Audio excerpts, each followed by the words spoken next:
Oi pessoal, saudações coloradas, sejam bem-vindos a mais um vídeo.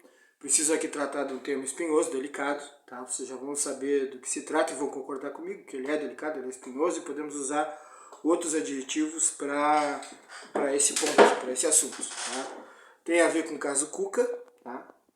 E num outro canal do qual eu participo, que é um canal de debate sobre futebol feminino, eu acabei falando que os jogadores envolvidos na época que eles cumpriram a pena.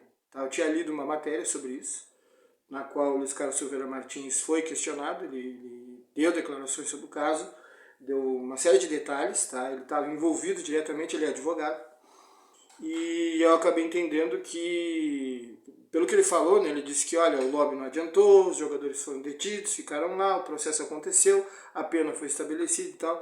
Então eu entendi nessa matéria, mais sucinta, que os jogadores cumpriram a pena.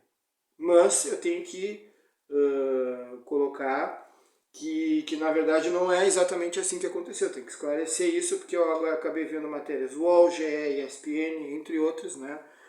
Isto é, e que detalham, também vi vídeos sobre isso que mostram o seguinte, que na verdade eles foram detidos, tá? Isso aconteceu em 87, na Suíça. Uma garota entrou no quarto, né? Veio com a garota e amigos, ela entrou no quarto, aí ficou dentro do quarto, fecharam a porta, um ficou de vigia, né? Que teria sido Fernando, que ficou de vigia, e os outros três ficaram com a guria. E aí teria acontecido, né, o ato sexual, como a garota era 13 anos, é estupro presumido.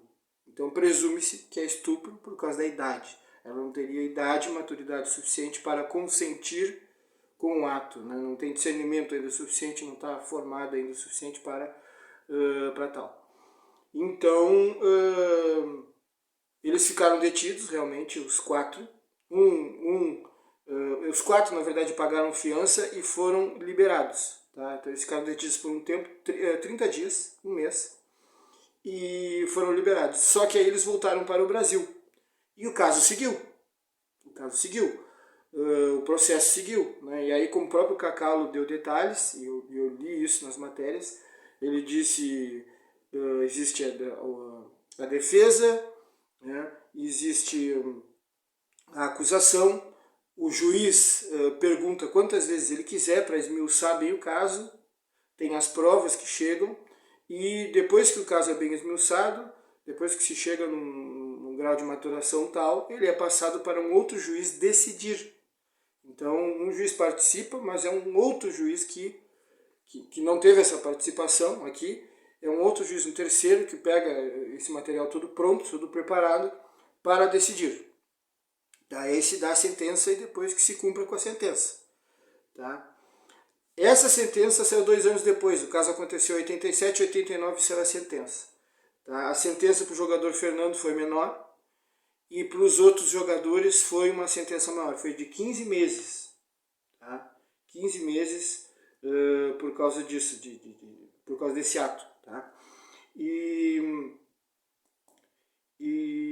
o que aconteceu é que esses jogadores eles ficaram aqui no Brasil. O Brasil não, naquela época não extraditava, em 89 não extraditava brasileiros, né, para ir para a Europa ou para um outro país por causa de uma situação como essa.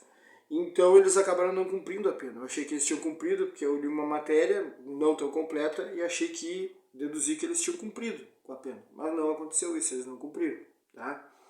E então sim, foi condenado, tem matéria sobre isso, tem outras matérias na UOL que vocês podem ver até no YouTube com vídeos esclarecendo. O advogado da vítima, a menina de 13 anos, foi encontrado e falou sobre o caso, diz que sim, que houve a condenação de 3 ex-atletas do Grêmio, foram condenados, mas que não cumpriram. Tá? Aí, bom, você pode me perguntar o que eu acho de 15 meses para... Bom, não interessa que a minha opinião não é muito abalizada, não sou um especialista para falar sobre dosimetria de pena, né? Não tem essa pretensão e nem formação para tal. Minha área é outra, eu tenho outra formação. Como ex-árbitro, eu tenho formação como engenheiro agrônomo, né? Na área social também, mas no que tange a direito, né, realmente não tenho. Mas o que eu acho como pessoa é pequeno. É pequeno. Eu acho que deveria ser maior. Mas é só a minha opinião. Bom, mas aí realmente de fato eles não cumpriram, tá? E aí seguiram suas vidas. O Cuca jogou anos 80, anos 90, terminou a carreira dele acho que no início dos anos 2000, o Cuca. Depois foi um treinador que conseguiu vitórias, adquiriu experiência, currículo e tal. E estava trabalhando, estava sendo contratado. Foi contratado 2 vezes pelo Atlético, agora foi contratado pelo Corinthians. E o que eu acho que aconteceu, essa decisão, né, de contratar o Cuca, eu acho que houve uma falta de cuidado, acho que não houve uma pesquisa mais aprofundada para saber isso, tá?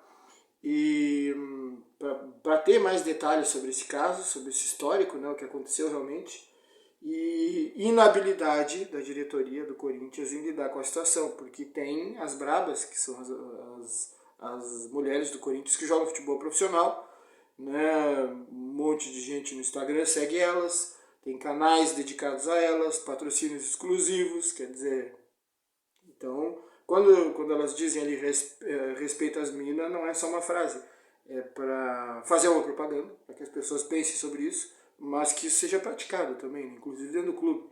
Então acho que houve uma inabilidade de lidar com a situação. O Corinthians buscava um treinador experiente, com perfil, para poder se manter no Corinthians.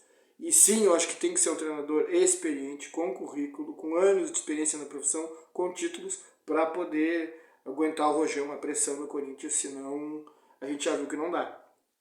Então, o currículo tinha, mas eu acho que esse aspecto aí não se atentou muito para esse aspecto, e então foi um erro, a meu ver, da diretoria do Corinthians, e uma falta de habilidade para lidar com a situação, porque era uma pessoa condenada, né? E prescreveu, ou seja, a informação que a gente tem é que prescreveu, que se o Cuca chegar de novo na Suíça por algum motivo, ele não vai ser preso, tá? Não vai ser preso porque houve prescrição do crime, tá? Então é isso para fazer essa correção, para mostrar que realmente eu fui pesquisar, fui dar uma olhada nisso para ver se realmente o que eu falei estava certo. E as matérias, elas convergem para tudo isso que eu estou falando para vocês. Que aconteceu isso, era uma menor de idade, tá? Houve o ato, os jogadores pagaram uma fiança, saíram, ficaram detidos preventivamente, pagaram um mês, né, detidos preventivamente, pagaram uma fiança, saíram, voltaram para o Brasil. O caso seguiu o rito normal, a justiça concluiu, eles foram condenados, mas aí não havia extradição do Brasil para lá. Então eles acabaram não pagando esta pena. Tá? Mas essa pecúnia, vamos dizer, esse dinheiro foi pago, tá? Para liberar. Então é isso, pessoal. Simplesmente uma errata, né, colocando as coisas de acordo com as informações que eu pude apurar. Tá? Sempre me pautando por matérias elaboradas por jornalistas. Tá? Que é o que eu recomendo para todos, que eu acho mais adequado. Tá bom? É isso aí. Desde já agradeço a atenção de todos. Né? Até a próxima.